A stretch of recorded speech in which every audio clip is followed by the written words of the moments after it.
Barca and Xavier. Perhaps Lilia. Yeah, the thing is, Lilia is probably the best choice right now because Farsa will get absolutely obliterated by Ling and Yu Zhong, right? Those characters just dive in way too hard and way too easily. Sometimes you can also consider Harith in the mid lane with Vengeance. We've seen that in the scrims where you can actually survive for a long period amount of time. Especially with Vengeance, you can dash onto the marksmen and the marksman can trade. Because if you activate the Vengeance, the marksman, they do auto attack, that might just be killing himself. It could be a difference maker. We've seen a couple of times in the group stages where that actually has made effect. But looking at what Amox has said, he wants to show that Todak is still at that high level and already pushed back into a corner. Now is a really good time to show that. I don't know. I think perhaps Brody. Can Brody work here for RRQ? Again, they need someone in the back line. Self-sustain, outrageous carry, good clear waves, and can withstand the pressure from Lapu Lapu. Does that work? Or maybe they are going to go with the last game, just not going to pick a marksman at all. Even though they already have two carries that needs a lot of farm. For example, Albert on the lane is going to be needing farm, right? EXP lane, Yu Zhong is not really super strong. It's a laning situation in the early game. And then Clay on the Eve is going to be needing a lot of protection. So at this point, it's like if you get another not so mobile marksman, it's going to be needing a lot of problems. And at the same time, we're looking at the draft. The crowd is going wild for RRQ. We got a Viking clap being started by RRQ. Appreciate the support and the love. But now, with Kufra already locked in, we are seeing some signature picks coming out from everybody here at Todak. They need some answers right now. What support are they looking for? They can go for the Cho, something a little bit to dodge around the CC while still finding those picks. But for all we know, even a Franco could be a difference maker. A Ruby as well. There's so many options. Okay, yeah, it will not be Ruby. It will not be the Farsa as well, Chao as well. It's going to be Lilia and as well as Grog. Now, the way I see it, very fast clearing here. Lilia, fast clear, aided by Grog. It's going to be a fast rotation coming from the Todak side. And to add to that, they have the Hayabusa that is just so mobile. Can they take advantage of that? I like the draft coming up from Todak. Is returning to the previous season, right? Basically, really strong mid lane. The Lilia Grok used to be the stable of early game domination and expect a lot of early game invade. Because this two only needs one skill each to shove the entire lane, no matter what stage of the game is. They can shove the lane and go to your jungle, knowing that Ling's early game is really weak. On top of that, Win on the Kufra is not going to be that tanky at all in the early game as well. Yeah, you might have a knockup, yes, you might have the bouncing ball, but either way, it's going to be kind of squishy, right? You have a carry that can shred your tank. At the same time, we have such strong early game, the Grok and Lilia. Absolutely, and I think that, oh boy, I personally think that when we're looking at the comps, there's so much all-ins that need to happen from both sides. Like the Kufra forces your opponents to all-in you, and if Kufra goes in, everybody has to jump in at the same time. There's no backing out. It is all commitment. The only people who can technically, quote-unquote, retreat from the battle is Melissa and the Assassins. Those are the only three. So we'll have to see here, ladies and gentlemen. In case you missed it, it is now 2-0 for RRQ. Match points. Let's see. Can Todak find a win as we enter the Land of Dawn? It's time. Match point for RRQ as we load into the Land of Dawn, and the battle will begin as Todak fight to stay in the upper brackets. Let's get it, boys and girls, ladies and gentlemen. Match point once again for RRQ. Now, pathing. Albert will start in the purple buff, but Rival will start in the orange buff. Now, the rotation, they will meet top side. Look at Grok actually starting off, checking his own jungle a little bit, right? Not really going to the mid lane, just going for the standard wave block. On the bottom side, R7 again asserting dominance over Momo, just showing that I can rotate earlier, I can rotate faster, I can open up the map just a little bit better. And Wen and Yomsky just in the mid lane trading love with each other. Very, very nice, really nice, peaceful early game. By the way, this game very differently from previous matches. Previous matches we've seen, both teams like to play really aggressive, full dive calm. But this game, even though we have Ling, the Kufra, the Yu Zhong coming on from RRQ, but you still have the Eve and Beatrix. A little bit standard 5-on-5 team fight. Absolutely. And I think, you know, wait, Vin, is he going to find the catch? It's just onto Yumski. He's got the power of nature, so he's not too worried about it overall. But I will say that, you know, these late matches, I feel like RRQ can technically force priority if they want to. It's not like they're completely out of options, right, Gami? Yeah, I mean, they have to at least, I guess. I mean, wait, level 4 minimum, right? I mean, and Kufra, Eve as well, but top bot side here. This might be where the action will start, 2v2, but I guess Ling will not commit to bot side just yet.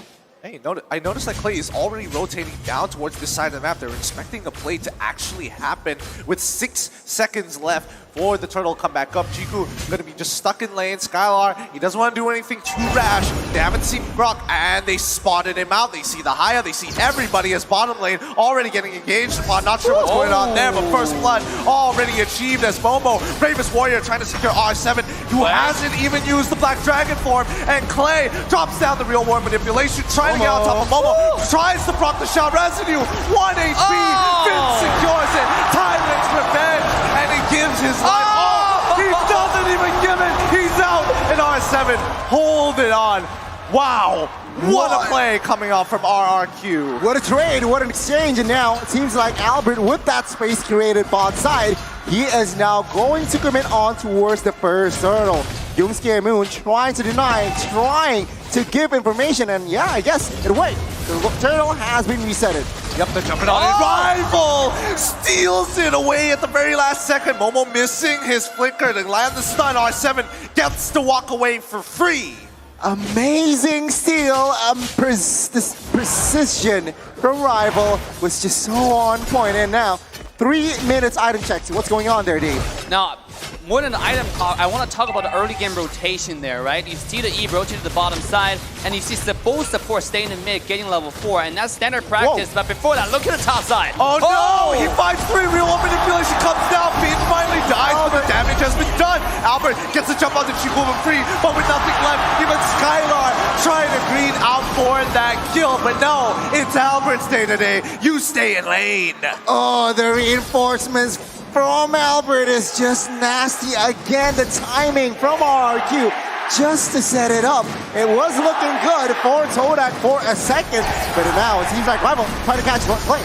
Oh, jumping in, Clay's already dead, but here comes Finn, able to hold on. The Bravest Warrior is out, but Momo can't really get too far ahead of himself. As the lane, they did a lane swap. Yuzong is now still on the bot side, but he's up against a carry. Does he expect this? Yes, he sees him coming. The kill is probably not going to go through, but R7 is going for a full commitment, and now with a shot residue, it's enough!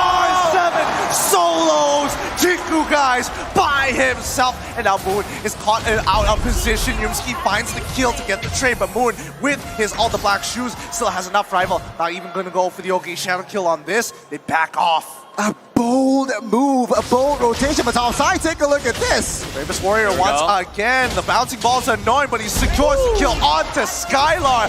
Both EXP laners, my God, they are not backing down from a fight. A 2v1 and catches Skylar. What the heck is he on? And now RRQ, they are still ahead slightly. What do you think, Dave? I mean, looking at this game, there are too many highlights, right? We have a support diff coming out from Win right now with the engages. But at the same time, the EXP lane, like you said, they just popped off on both sides. R7 as well as Momo is absolutely destroying this game, but Lane comes in. Albert. He's trying to cancel it. Momo has to use the Bravest Warrior to get on out of there. Here we go. Shadow kill has been used, but rival cannot get out. The bouncing ball right on top of him. RRQ continue to get kills. That's he's in trouble here. R7 is going to petrify again. R7 does not miss. My goodness, RRQ and both Todak, they are expanding, evolving towards the mid-game. And now take a look at RRQ trying to grab the inner turret top side. RRQ, they were ahead 1,000 gold 2 minutes ago, and look at where they are now. Almost 4,000, and Todak, what can they do? I mean, Todak at this point, they gotta find a silent pick, right? Yuzong is gonna be harder to kill, but on the other side, RRQ is always ganging up, growing up 3-4 people together. Skylar has a lot of protection always. Now look at again, top side. They find it. Momo not having a chance to breathe and even losing out on his ult. There's just too much that RRQ is doing correct with 4K lead, and now they're continuing to press their advantage. Finn, look for the engage. Oh, Luna was getting hit by the black shoes, but it doesn't matter. They jump on in, but R7 with his flank in the background forces Chico guys to get on out of there. Finn with a great setup, but it doesn't matter as they don't capitalize on any kills. But RRQ still making the statement, this is our turf. Crucial kill though from Todak, collected. Albert gets taken down finally, and now with this momentum, Todak might be able to grab a couple of turrets, especially bot side.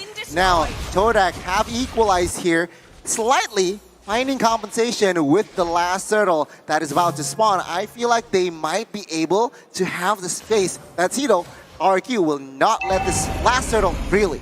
The win condition for Todak is carries farm, right? As long as this guy gets really farm, get a win of nature, doesn't die from Albert's engage in one shot, this guy gonna shred over the HP. We've seen how big of a monster Benny QT was yesterday, and now Carry is being taken out for the first time in this series.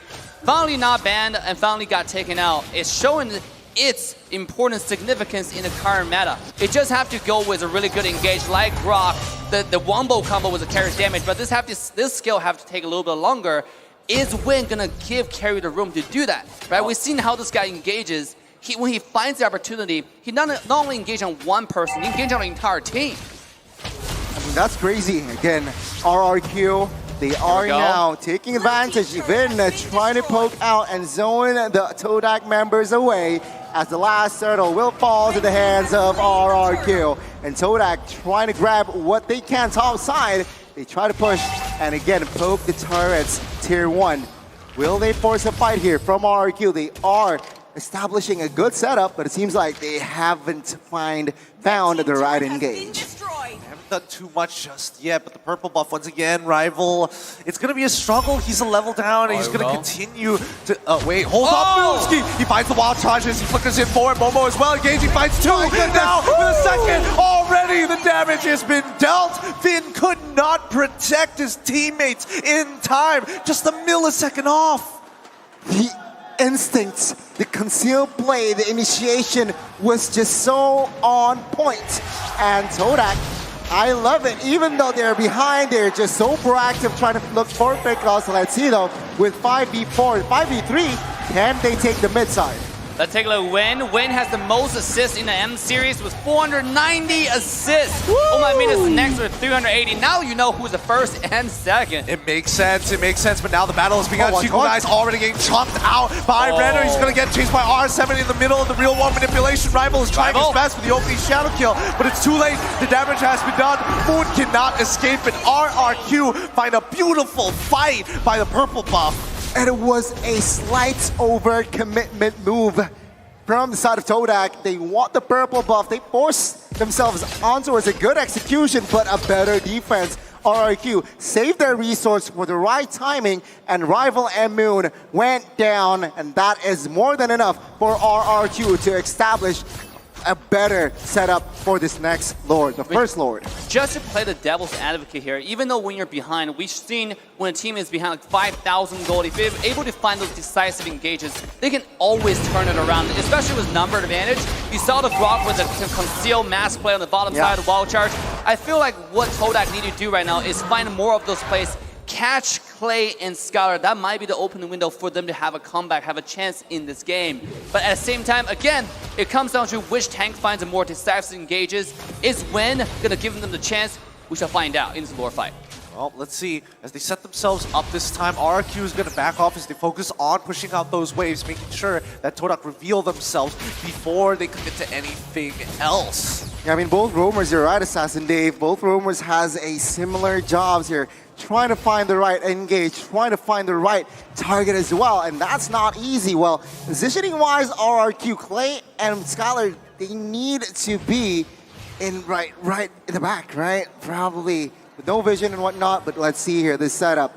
Todak, they're ready for a plank? Plank, perhaps? I mean, just look at the movement from RRQ. They're just going from bush to bush, slowly wrapping around. They're realizing that Todak may be on the top side of the map. And notice, even Todak members, right? They don't want to waste too much time. Momo has to clear that bottom wave, and now it is about to begin. This is the moment that they've been waiting for here. Yuzong waiting in Pixel Brush down on the bottom side of the map, but RRQ is going to slowly chip this away. Can they find the angle? Bin, he sees the Hayabusa. He's not going to be able to get in the middle of this, and that means RRQ secure the Lord without any contention at all. Great read from RRQ. Todak a little bit late to the party there, a little bit, again, hesitating to just face check to find vision, and that, I feel like that's the roamer's fault, but item check, what's going on there? They're missing the ferocity they had before with the Grok engages, right? With the mask play. I feel like they need to do that more decisively. Here we go, the mask. Oh no, the Black Shoes is already popped. Moon is running in the middle of the fight to try and support Yumski. And yes, it works out. Momo finds the space that they were looking for. And that's the pickoff that they were looking for. Real nice, especially when you're from behind. I mean, you gotta trust the carry damage at this point. That's why the mask play with Grok is so important. And that's why also Kaja Chow works so well with carry. Because you grab somebody, you initiate on somebody, that person is gone. Right? With Grok the same way, you just have to play decisive with your ultimate. And you've seen that twice now from Todak. Can it pull it off again? Here comes a Lord defense. We're waiting for the mask, I guess, from Yumski. I mean, especially Carry just picked up his DHS. The damage is going to be nasty, especially on towards R7 and Vin. The tank units from RRQ will just be melted down by Chiku, guys. Combined with, like you said, with the wild charge, with the, 1.5 stun, that's just nasty, and it's going to be a secure kill. But bot side, Albert poking her around towards Momo, not finding the right ultimate, not finding the right skills perhaps, so he does not commit. Now, it's just a reset, waiting for the next Lord. Still though, RRQ leading with the map control and as well as go. Let's see. The conceal play on this side, Yumski spots them out, and now he's trying to get on out of there. No power of nature, he's locked in for death. RRQ take away the spearhead of Todak. He was in a no man's land and punished immediately by RRQ. 5v4, Albert spots CQ. Albert forced to use his ult pretty early on, but you guys in trouble. Has to figure out of there before the real world manipulation gets him. R7 looking to cut him off at the intersection. He's locked, petrified, and dead. RRQ continue to put wounds. Moon is trying his best to trade against R7, but really doesn't matter. Sidesteps the Renner's apathy, and now ends up dying to Skylar as well. Momo now in trouble, jumping in for the sins of his brother, has to go in, all in. Hayabusa at the back line. Unfortunately, RNG is not his favorite. The shadow kill does not connect enough. RRQ have won on every single time, and now it is just the price that Todak has to pay. Rival, now you see him, now you don't, and it seems like Albert with this episode played, he will not be able to catch him just yet, as the base here, topside will definitely fall, but man, RRQ stepping on the gas, and just one by one, Todak gets demolished. The decisive party always eat the food, right? You have to go there and get in line early, and that's what Win did. The mass play coming out from RRQ was beautiful. At this point, Skylar is online as well. The SMG damage with the items is absolutely insane. You saw how fast Grok just disappeared from the map. Now the Lord being taken down for RRQ. This is their game to lose at this point. The end is nigh here, boys and girls. The end is nigh. With a 6.7k lead for RRQ, looking to continue to dominate even the items. It is starting to be very clear that RRQ is in the driver's seat. Oof, with Haas Claws on a Beatrix, so extra life steal. Perhaps Skylar would want that. But take a look at carry. I mean, main core items and perhaps last defense Immortal. If they are able to defend this one, which I'm quite sure they are still able to, realizing that they have the Lilia and carry, RRQ, they need to think and just pick their battles. I don't know. Look at all those dives coming out from Albert, coming from R7. The synchronization on those two is insane. Right? Oh man, I don't know. Today is a special day. Is it a blood moon? No, it's just Albert's birthday. And now RRQ are in tip-top form with the Luminous Lord walking down on that top side. Todak have very little opportunities here, but the defense needs to come through. Sacrifice, cut your losses wherever you can. You need to hold on for dear life. Albert already at half HP. The Luminous Lord is on top of it. Chico guys has to clear it up, and Albert himself is able to find a kill on towards Rival in the 1v1. And but now even the mid inhibitor is already gonna fall on through Yumski with the Nature's Barrier, trying to slow this down as much as he can, but it's not looking good. Another inhibitor will fall. Skylar having no issues with these objectives as Albert and Vin looking for opportunities. Nature's Barrier once again, R7 looking for the engages, but doesn't find anybody just yet with no waves. They are forced to back up, but Vin fires God, tries to flicker in, and now the real one manipulation comes on. Out Black Track Form gonna jump into towards the back line as Skylar getting attacked by Momo in the middle of all four. His immortality is broken, and now the spirit of Todak is all that is left. Still, Todak is still in the game as RRQ, they see no objective on the board, they will back off. But what a siege from RRQ and a defense from Todak. Albert, Clay, and Vin, they have managed to take down all three base turrets. I mean, even though this is a late game carry, but Eve counters very short-handed marksman like that. You saw in the last team fight, Eve popped the real world manipulation, and carry wasn't able to be effective at all. And here we go, though. They already fired one. The real world manipulation is good, but wait, the backline under attack. Skylar still alive in the winter, truncheon to protect Clay. Instantly, Rival is gone, and with no black shoes, Moon also dies as well. Moon, now you see him, and now you don't. RRQ now with a man advantage. Can they take advantage of this? Because in 10 seconds, the next Lord will be up. But seeing how naked Todak bases, are they intrigued and go for the end? It seems like the discipline route is the way to go. Yeah. They're gonna get the Lord. They have Beatrix, still 10 seconds on Hayabusa, and I think Skylar and Albert's gonna melt this Lord in seconds. Look at that HP just disappearing. That's not even a Lord, that feels like a turtle. Yeah, it does. I mean, they just have so much damage. They're so far ahead. And Todak, I mean, yes, they've got their core items at this point, now building into situationals, but RRQ is making a statement here. Yeah, they are. And with 10,000 gold lead, a naked base, they are looking to end and secure the upper brackets. Can Todak defend? Let's wait and see. Here we go! Oh my goodness, Albert almost getting one shot there. He's still alive, and he wants more. He's baiting it out. Come get me, boys! Finds Rival, and Albert! Still, he goes down. With his, he still has immortality. It's all good, but Yumski is looking to take him out. The rest of the team look to combine together and group up, and Yumski continuing to distract Clay as the defense is going down on the bottom side. Do they notice this? RRQ just back on off. My goodness, the distraction from Rival. It worked. He got to the base, and RRQ with that Lord push will not be able to amount to anything, and it's just another reset. Beautiful job from Todak over there. The distraction again.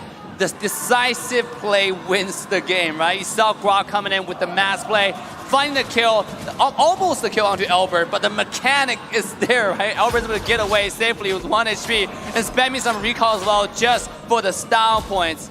What a game, what a series so far. Still over 10,000 gold lead to the favor of Team RRQ.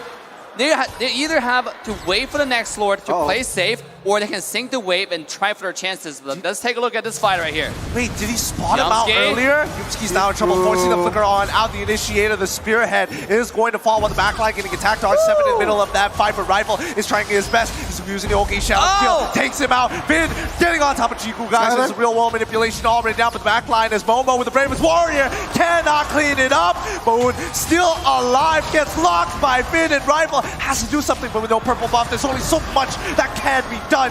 Chiku, guys, completely out of that fight because of R7. A 3-for-1 fight, a crucial fight for RRQ. Can Rival Chiku, guys, defend this one? Let's wait and see. Look at the damage coming online, though. Oh, the winds of nature, keeping him alive, as well as immortality. That is it. You have your victors. Moving on in the upper brackets, it's RRQ Hoshi. The GG. Well played. The Kings of Kings protected their stature, their status quo, and stayed in the upper brackets, putting again Todak to the lower brackets. A clean sweep Ladies and gentlemen, bring out your brooms because it's a 3-0 victory for the Kings of Kings. 3-0 victory. Insane. And thank you, everybody watching Emma4, bringing us to 2,294,423. A record slowly being overthrown. Amazing achievement, and let's go for more. M4 Knockout Stages has just begun. Remember, it's just day 2, but don't forget, use our redeem code right now. Dare to be great. Now, as fast as possible. And this is RRQ taking the victory lap. Take the victory lap.